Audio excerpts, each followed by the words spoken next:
ஒவ்வொரு நேரத்திலும், அதாவது 3 வேளைகளிலும் ஏதாவது ஒன்றை நான் சாப்பிடுவது நிஅமத்தா இல்லையா என்பதை ஒருவருக்கு உணர்ந்து கொள்வதற்கு கடினமாக இருந்தால் 3 நேரமும் சாப்பிடுவதற்கு கஷ்டப்படக்கூடிய ஒருவரிடம் கேட்டால் அது நிஅமத் என்பதை தெளிவாக புரிந்து கொள்ளலாம். பலஸ்தீனிலே கஸா என்ற பகுதியிலே யுத்தம் நடைபெற்றுக் கொண்டிருக்கின்றது. சில சிறார்கள் அவர்களுக்கு சாப்பிடுவதற்கு ஒன்றுமே இல்லையே என்று வந்ததற்கு பிறகு அவர்களுக்கு வீடுகளுக்கு முன்னிருக்கக்கூடிய ஆடு மாடு ஒட்டகங்கள் சாப்பிடக்கூடிய புல்லை அந்த சிறார்கள் சாப்பிடுகின்றார். எந்த ஒன்றையும் சாப்பிடுவதற்கு முன்பு இது என்ன உணவு என்பதை தெரிந்து கொள்ள வேண்டிய உரிமை எங்களுக்கு இருக்கின்றது. இன்னல் ஹம்தலில்லாஹி நஹ்மதுஹு வ நஸ்தஈனுஹு வ நஸ்தக்ஃபிருஹு வ நஊது பில்லாஹி மின் ஷுரூரி அன்ஃபுஸினா வ மின் ஸய்யிஆத்தி அஅமாலினா மை யஹ்திஹில்லாஹு ஃபலா முضில்ல லஹு வ மை யுض்லில் ஃபலா ஹாதிய லஹு வ அஷ்ஹது அன் லா இலாஹ இல்லல்லாஹு வஹ்தஹு லா ஷரீக லஹு வ அஷ்ஹது அன்ன முஹம்மதன் அப்துஹு வ ரசூலுஹு.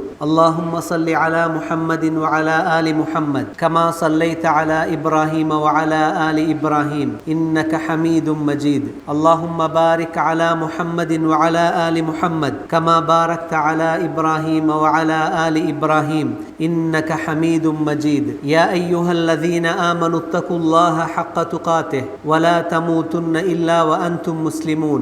يا أيها الذين آمنوا اتقوا الله وقولوا قولا سديدا يصلح لكم أعمالكم ويغفر لكم ذنوبكم ومن يطع الله ورسوله فقد فاز فوزا عظيما. يا أيها الناس اتقوا ربكم الذي خلقكم من نفس واحدة وخلق منها زوجها وبث منهما رجالا كثيرا ونساء واتقوا الله الذي تساءلون به والأرحام إن الله كان عليكم رقيبا. அல்லாஹு தஆலாவை போற்றி புகழ்கின்றேன். நபிகள் நாயகம் முஹம்மது ஸல்லல்லாஹு அலைஹி வஸல்லம் அவர்கள் மீதும் அவர்களை நல்ல முறையிலே பின்பற்றி வாழ்ந்த சஹாபாக்கள், தாபிஊன்கள், தபஅ தாபிஈன்கள் உட்பட உள்ள அனைத்து நல்லடியார்கள் மீதும் என்றென்றும் அல்லாஹ்வின் சாந்தியும் சமாதானமும் உண்டாவதாக. இந்த ஜும்ஆ கடமையை நிறைவேற்றுவதற்காக அல்லாஹ்வின் மாளிகையிலே ஒன்று கூடியிருக்கும் அவனின் நல்லடியார்களே, எந்நேரமும் அந்த அல்லாஹ்வை அஞ்சி பயந்து நடந்து கொள்ளுங்கள். அவன் எதை செய்ய வேண்டும் என்று கட்டளை இட்டிருக்கின்றானோ அவற்றில் முடியுமானவற்றை எடுத்து நடவுங்கள். எதை செய்ய வேண்டாம் என்று தடுத்திருக்கின்றானோ அவற்றிலிருந்து முற்றுமுழுதாக தவிர்ந்து நடந்து கொள்ளுங்கள். அதிலேதான் மனிதர்களுக்கான விமோசனம் இருக்கின்றது. கண்ணியத்துக்குரிய சகோதரர்களே, அல்லாஹு தஆலா மனிதர்களுக்கு எண்ணிலடங்காத நிஅமத்துக்களை அருளியிருக்கின்றான், அருட்கொடைகளை வழங்கி இருக்கின்றான். அல்லாஹ்வும் அல் குர்ஆனிலே கூறுகின்றான், வ இன் தஉது நிஅமத்தல்லாஹி லா துஹ்ஸூஹா. நீங்கள் அல்லாஹு தஆலாவினுடைய நிஅமத்துக்களை கணக்கிட்டால் உங்களுக்கு கணக்கிட முடியாது என்று கூறுகின்றான். அந்த அளவுக்கு நிறைய நிஅமத்துக்களை அல்லாஹ் அவனது படைப்பினங்களுக்கு வழங்கி இருக்கின்றான், விசேடமாக மனிதர்களுக்கு. அப்படி அல்லாஹு தஆலா மனிதர்களுக்கு வழங்கியுள்ள நிஅமத்துக்களுள் மிக முக்கியமான நிஅமத் அவனுக்கு உண்பதற்கு வேலைகளுக்கு, அவனது வேலைகளுக்கு உண்பதற்கு உரிய அந்த உணவை வழங்கி இருப்பது அல்லாஹு தஆலா மனிதர்களுக்கு கொடுத்திருக்கக்கூடிய நிஅமத்துக்களில் மிக முக்கியமானது. ஒரு மனிதன் ஒரு நாளைக்கு 3 நேரமும் தின்பதற்கு, உண்ணுவதற்கு அவனுக்கு ஏதாவது ஒன்று கிடைக்கும் என்றிருந்தால் அது அல்லாஹ்வால் அவனுக்கு கிடைத்திருக்கக்கூடிய ஒரு நிஅமத் என்பதை அவன் புரிந்து கொள்ள வேண்டும். உணவு ஒரு நிஅமத்தா இல்லையா? ஒவ்வொரு நேரத்திலும், அதாவது 3 வேளைகளிலும் ஏதாவது ஒன்றை நான் சாப்பிடுவது நிஅமத்தா இல்லையா என்பதை ஒருவருக்கு உணர்ந்து கொள்வதற்கு கடினமாக இருந்தால் 3 நேரமும் சாப்பிடுவதற்கு கஷ்டப்படக்கூடிய ஒருவரிடம் கேட்டால் அது நிஅமத் என்பதை தெளிவாக புரிந்து கொள்ளலாம். இப்பொழுது பலஸ்தீனிலே கஸா என்ற பகுதியிலே யுத்தம் நடைபெற்றுக் கொண்டிருக்கின்றது. அங்கே உள்ளவர்களுக்கு சாப்பிடுவதற்கு மிக கஷ்டமாக இருக்கின்றது. உள்நாட்டு உற்பத்தியும் இல்லை, வெளிநாடுகளிலிருந்து உள்ளே செல்லக்கூடிய உதவிகளும் மிக குறுகியதானதாகத்தான் இருக்கின்றது. அவர்களுக்கு சாப்பிடுவதற்கு ஒன்றுமே இல்லை. சோசியல் மீடியாக்களிலே சில வீடியோக்களை பார்த்தோம். சில சிறார்கள் அவர்களுக்கு சாப்பிடுவதற்கு ஒன்றுமே இல்லையே என்று வந்ததற்கு பிறகு அவர்களுக்கு வீடுகளுக்கு முன்னிருக்கக்கூடிய ஆடு மாடு ஒட்டகங்கள் சாப்பிடக்கூடிய புல்லை அந்த சிறார்கள் சாப்பிடுகின்றார். ஏனென்றால் அவர்களுக்கு சாப்பிடுவதற்கு ஒன்றுமே இல்லை. இந்த குழந்தைகளின், அந்த ஊர்களிலே இருக்கக்கூடிய மக்களின் நிலையை யோசித்தால் உணவு என்பது ஒரு அருள், உணவு என்பது ஒரு நிஅமத் என்பதை எங்களுக்கு தெளிவாக புரிந்து கொள்ளலாம். எந்த ஒன்றையும் அது நிஅமத் என்று புரிய வேண்டும் என்றிருந்தால் அது எங்களிடமிருந்து அகற்றப்பட வேண்டும். அப்பொழுதுதான் அது நிஅமத் என்பதை எங்களுக்கு புரிந்து கொள்ள முடியும். கண்ணியத்துக்குரியவர்களே, அந்த நிலைக்கு எங்களது நிலையை கொண்டு செல்லக்கூடாது. அல்லாஹ் அல் குர்ஆனிலே உணவு நிஅமத் என்பதை பல விதத்திலே எங்களுக்கு உணர்த்துகின்றான். ஒரு வசனத்திலே அல்லாஹ் கூறுகின்றான், விசுவாசம் கொண்டவர்களே, குலூ மின் தய்யிபாத்தி மா ரஸக்னாக்கும், நாங்கள் உங்களுக்கு தந்தவற்றுள் நல்லவற்றை, அதாவது ஹலாலானவற்றை நீங்கள் உண்ணுங்கள், வஷ்குரு லில்லாஹ், அதற்காக நீங்கள் அல்லாஹ்வுக்கு நன்றி செலுத்துங்கள் என்று கூறுகின்றான். அல்லாஹ்வுக்கு ஏதாவது ஒன்றுக்கு நாங்கள் நன்றி செலுத்துகின்றோம் என்றால் அர்த்தம் அது ஒரு நிஅமத். இங்கே அல்லாஹ் நீங்கள் தந்ததில் உள்ளவற்றில் நல்லவற்றை சாப்பிட்டு விட்டு அல்லாஹு தஆலாவுக்கு நன்றி செலுத்துங்கள் என்று கூறுகின்றான் என்றால், எங்களுக்கு நல்லது சாப்பிட கிடைக்கின்றது என்றால் அது ஒரு நிஅமத் என்பதை புரிந்து கொள்ள வேண்டும். அதே போன்று ரசூல் ஸல்லல்லாஹு அலைஹி வஸல்லம் அவர்கள் ஒரு ஹதீஸிலே, ஒரு அடியான் அவனுக்கு ஏதாவது ஒன்றை சாப்பிட கிடைத்து அதற்காக அல்லாஹ்வை புகழ்ந்தால், ஏதாவது ஒன்றை அவனுக்கு சாப்பிட கிடைக்கின்றது, சாப்பிட்டதற்கு பிறகு அல்ஹம்துலில்லாஹ் என்று அல்லாஹ்வை புகழ்கின்றான். அவ் யஷ்ரப ஷர்பத ஃபயஹ்மதுஹு அலைஹி, அல்லது ஏதாவது ஒன்றை குடிப்பதற்கு அவனுக்கு கிடைத்து குடித்துவிட்டு அல்ஹம்துலில்லாஹ் என்று அல்லாஹ்வை புகழ்வான் என்றிருந்தால் அந்த அடியானை அல்லாஹ் திருப்திப்படுகின்றான், அந்த அல்லாஹ்வை, அந்த அடியானை அல்லாஹ் ஏற்றுக்கொள்கின்றான் என்று ஸல்லல்லாஹு அலைஹி வஸல்லம் அவர்கள் கூறுகின்றார். இந்த ஹதீஸிலிருந்து எங்களுக்கு ஏதாவது ஒன்று உண்ண கிடைக்கின்றது என்றால், வேலைக்கு உண்பதற்கு கிடைக்கின்றது என்றால் அது ஒரு நிஅமத். அதே போன்று எங்களுக்கு ஏதாவது ஒன்று குடிப்பதற்கு கிடைக்கின்றது என்றால் அது ஒரு நிஅமத் என்பதை நாங்கள் இந்த ஹதீஸின் மூலமாக புரிந்து கொள்ள முடிகின்றது. அடுத்ததாக கண்ணியத்துக்குரியவர்களே, இந்த நிஅமத்தை பயன்படுத்தி அதை சாப்பிடுகின்ற போது என்ன ஒழுக்கங்களை பின்பற்ற வேண்டும் என்பதை இஸ்லாம் எங்களுக்கு கற்றுத் தந்திருக்கின்றது. அதிகமான ஒழுங்குகள் எங்களுக்கு தெரியும் என்றாலும் இன்னும் சில விடயங்கள் அவை இஸ்லாம் எங்களுக்கு கற்றுத் தந்திருக்கின்றது.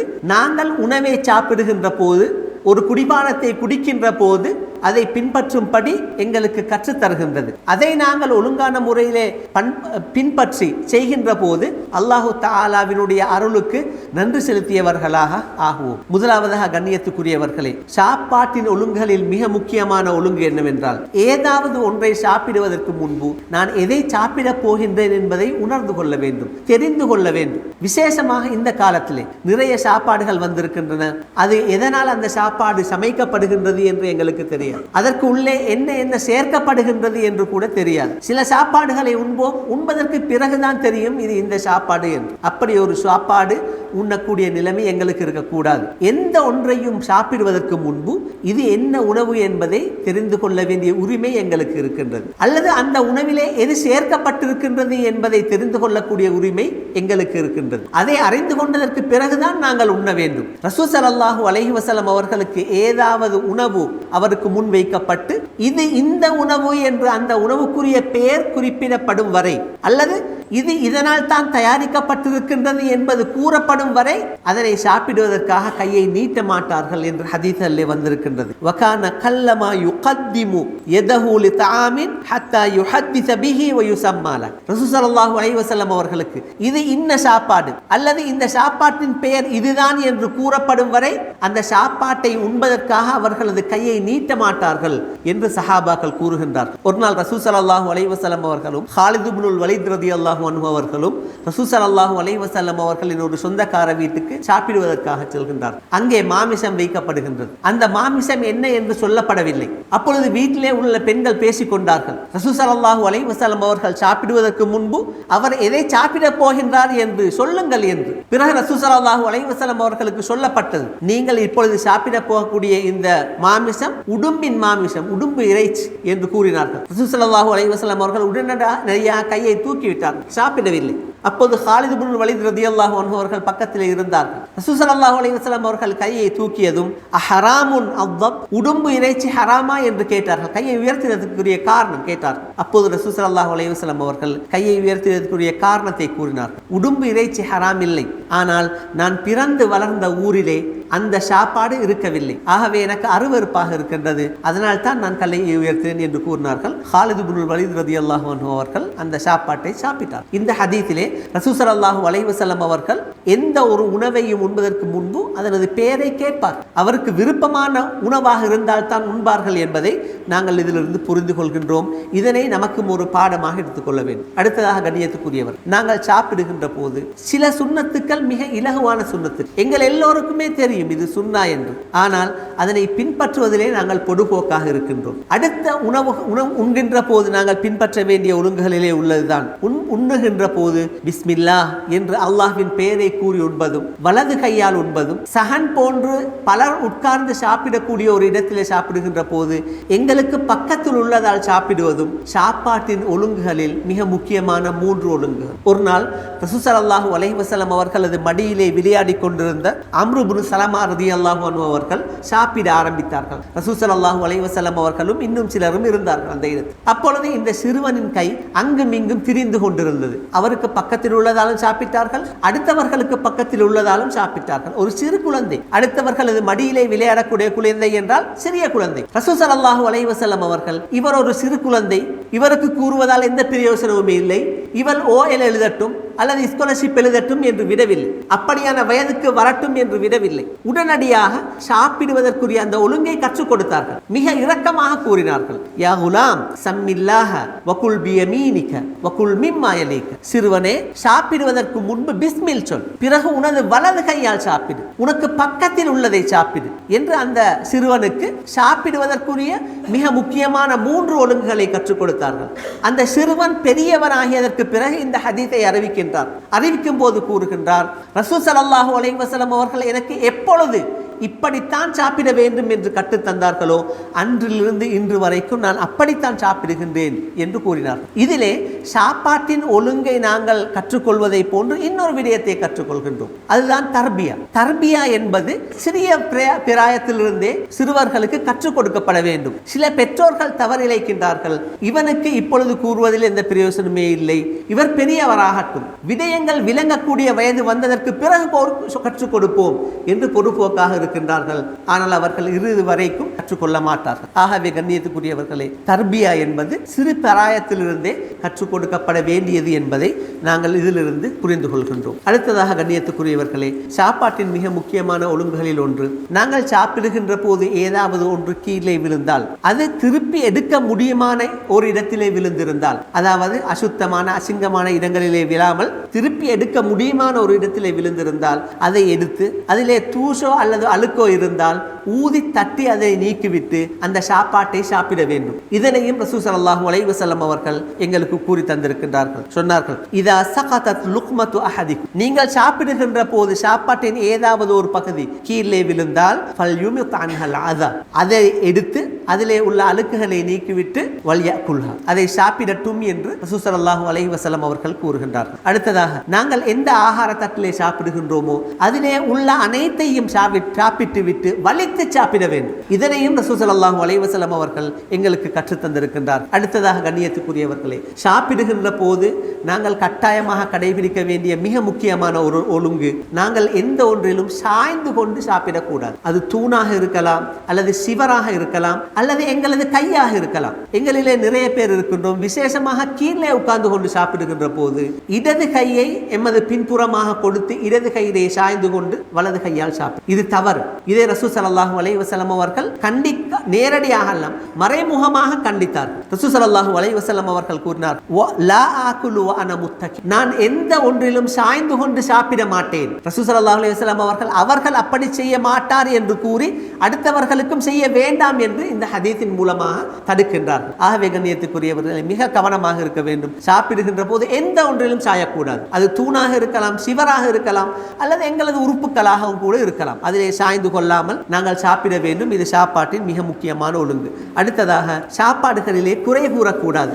எங்களுக்கு ஏதாவது ஒரு சாப்பாடு தரப்பட்டால் அந்த சாப்பாடு எங்களுக்கு விருப்பமானதாக இருந்தால் நாங்கள் சாப்பிட வேண்டும். விருப்பம் இல்லை என்றிருந்தால் நாங்கள் அதிலிருந்து ஒதுங்கிக் கொள்ள வேண்டும். ஏனென்றால் சில சாப்பாட்டின் ருசி அது எங்களுக்கு விருப்பத்துக்குரியதாக இருக்காது, ஆனால் அடுத்தவர்களுக்கு விருப்பத்துக்குரியதாக இருக்கும். நாங்கள் இதனது சுவை இப்படி இருக்கின்றது என்று அடுத்தவர்களிடம் கூறுகின்ற போது சில நேரம் அடுத்தவர்கள் நினைப்பார்கள், நான் இதை சாப்பிட்டால் அது இரண்டாவது தரமாக இருக்கும் என்று கூறி அவர்களும் சாப்பிடாமல் தங்களை தடுத்துக் கொள்வதற்குரிய ஒரு சந்தர்ப்பம் இருக்கும். இது முதலாவது காரணம். இரண்டாவது காரணம், நாங்கள் சாப்பாட்டுக்கு குறை கூறுகின்ற போது உண்மையிலேயே நாங்கள் அந்த சாப்பாட்டுக்கல்ல குறை கூறுகின்றோம், அந்த சாப்பாட்டை செய்தவர்கள். ஏனென்றால் சாப்பாடு தானாக சுவையை தனக்குள்ளே ஆக்கிக் கொள்வதில்லை, சாப்பாட்டை சமைக்கின்றவர்கள் தான் அதை செய்கின்றார்கள். ஆகவே நாங்கள் சாப்பாட்டுக்கு குறை கூறுகின்ற போது சாப்பாட்டை செய்த அவர்களுக்கு நாங்கள் குறை கூறுகின்றோம். ஆகவே இஸ்லாம் அதை தடுக்கின்றது. ரசூல் ஸல்லல்லாஹு அலைஹி வஸல்லம் அவர்கள் எந்த ஒரு சாப்பாட்டுக்கும் குறை கூற மாட்டார்கள். இனிஸ்தஹாஹு அகல வ இன் கரிஹஹு தரக். விருப்பம் என்றால் சாப்பிடுவார்கள்,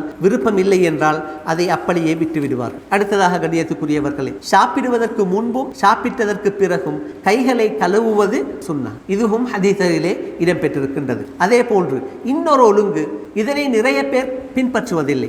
அதாவது சாப்பிட்டதற்கு பிறகு வாய் கொப்பளிப்பதும் சுன்னா. ரசூல் ஸல்லல்லாஹு அலைஹி வஸல்லம் அவர்கள் எங்களுக்கு காட்டி தந்துள்ள ஒரு பண்பு. நாங்கள் ஏதாவது ஒன்றை சாப்பிடுகின்ற போது அதன் சில பகுதி எங்களது பல்லுகளிலே சேர்ந்து கொண்டிருக்கும், இணைந்து கொண்டிருக்கும். நாங்கள் நல்ல முறையிலே கொப்பளித்து துப்பினால் அந்த பற்களிலே உள்ள அந்த அழுக்குகளும் அதோடு சேர்ந்து சென்றுவிடும். சிலர் சாப்பிட்டதற்கு பிறகு நாங்கள் அவர்களோடு பேசிக் கொண்டிருப்போம், சில பற்களின் இடையிலே சாப்பாட்டின் எஞ்சிய பகுதிகள் தொங்கிக் கொண்டிருப்பதை நாங்கள் கவனிக்கின்றோம். காரணம் என்னவென்றால் அவர்கள் சாப்பிட்டதற்கு பிறகு வாய் கொப்பளிப்பதில்லை. ரசூல் ஸல்லல்லாஹு அலைஹி வஸல்லம் அவர்கள் சாப்பிட்டால் வாய் கொப்பளிப்பார். ஒரு நாள் ரசூல் ஸல்லல்லாஹு அலைஹி வஸல்லம் அவர்கள் சில சஹாபாக்களோடு ஹைபருக்கு செல்கின்றார்கள். வுது எடுத்து தொழுவதற்கு ஆரம்பிக்கின்றார்கள். ஆரம்பிப்பதற்கு முன் அவருக்கு பசியாக இருக்கின்றது. உண்பதற்கு ஒன்றுமில்லையா என்று கேட்கின்றார்கள். சஹாபாக்கள் உள்ளதை கொண்டு வந்து வைக்கின்றார்கள். ரசூல் ஸல்லல்லாஹு அலைஹி வஸல்லம் அவர்கள் அதனை சாப்பிட்டு விட்டு வாயை கொப்பளித்து துப்பிவிட்டு தொழுகின்றார்கள். கண்ணியத்துக்குரியவர்களை, இதிலிருந்து சாப்பிட்டதற்கு பிறகு வாய் கொப்பளிப்பது ஒரு சுன்னா என்பதையும்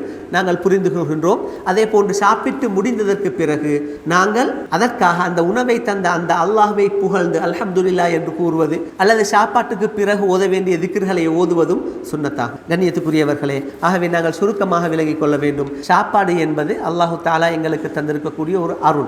அந்த அருளை நாங்கள் பயன்படுத்துகின்ற போது பின்பற்றுவதற்கு என்று ஒழுங்குகள் இருக்கின்றன. அந்த ஒழுங்குகளை பின்பற்றி அல்லாஹுவுக்கு விருப்பமான நல்லடியார்களாக இந்த உலகத்திலும் வாழ்ந்து அவனை அடைவோம். அதுக்கு வல்ல அல்லாஹ் நம் அனைவருக்கும் அருள் புரிவானாக. வ ஆகிரு தஅவானா அல்ஹம்துலில்லாஹ். அல்ஹம்துலில்லாஹி ரப்பில் ஆலமீன் வஸ்ஸலாத்து வஸ்ஸலாமு அலா அஷ்ரஃபில் அன்பியாஇ வல் முர்சலீன் வ அலா ஆலிஹி வ ஸஹ்பிஹி அஜ்மஈன் வ பஅத். அல்லாஹ் தஆலாவை போற்றி புகழ்கின்றேன். நபி ஸல்லல்லாஹு அலைஹி வஸல்லம் அவர்கள் மீதும் அவர்களை நல்ல முறையிலே பின்பற்றி வாழ்ந்த சஹாபாக்கள், தாபிஊன்கள், தபா தாபிஈன்கள் உட்பட உள்ள அனைத்து நல்லடியார்கள் மீதும் என்றென்றும் அல்லாஹ்வின் சாந்தியும் சமாதானமும் உண்டாவதாக. கண்ணியத்துக்குரிய சகோதரர்களே, சாப்பிடுவது அல்லது சாப்பாடு எங்களுக்கு கிடைப்பது என்பது ஒரு நிஅமத் என்பதை அறிந்து கொண்டோம். அதை சாப்பிடுகின்ற போது எந்தெந்த ஒழுங்குகளை பின்பற்ற வேண்டும் என்று சில முக்கியமான ஒழுங்குகளையும் தெரிந்து கொண்டோம். அதோடு கண்ணியத்துக்குரியவர்களே, நாங்கள் அடுத்தவர்களுக்கு உணவு கொடுப்பதும் மிகச்சிறந்த ஒரு பண்பு என்பதையும் தெரிந்து கொள்ள வேண்டும். அது நபிமார்களுடைய பண்பு, நல்லடியார்களுடைய பண்பு. யாராக இருந்தாலும் அவர்களுக்கு சாப்பாடு கொடுப்பது மிகச்சிறந்த பண்பு.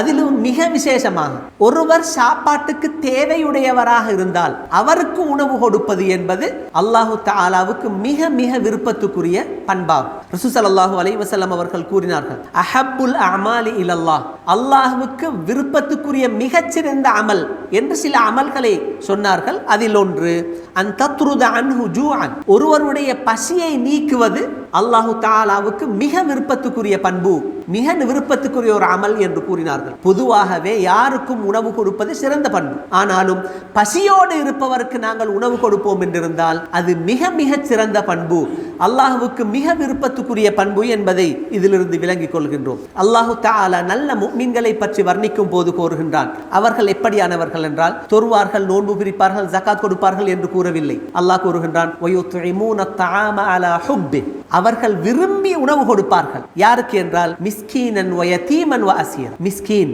தேவையானவர், உணவு தேவையுடையவர்களுக்கு, பெற்றோரை இழந்தவர்களுக்கு, கைதிகளுக்கு, இப்படியானவர்களுக்கு உணவு கொடுப்பார்கள்.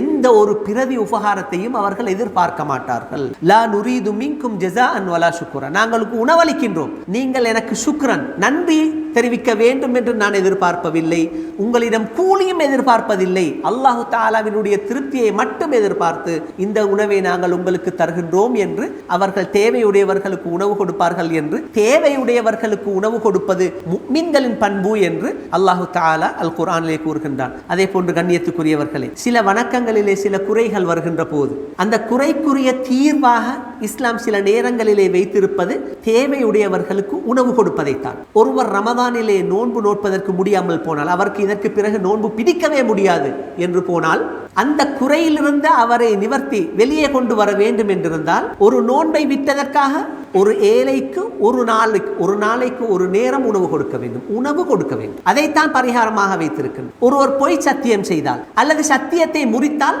பல பிரதியீடுகள் இருக்கின்றன.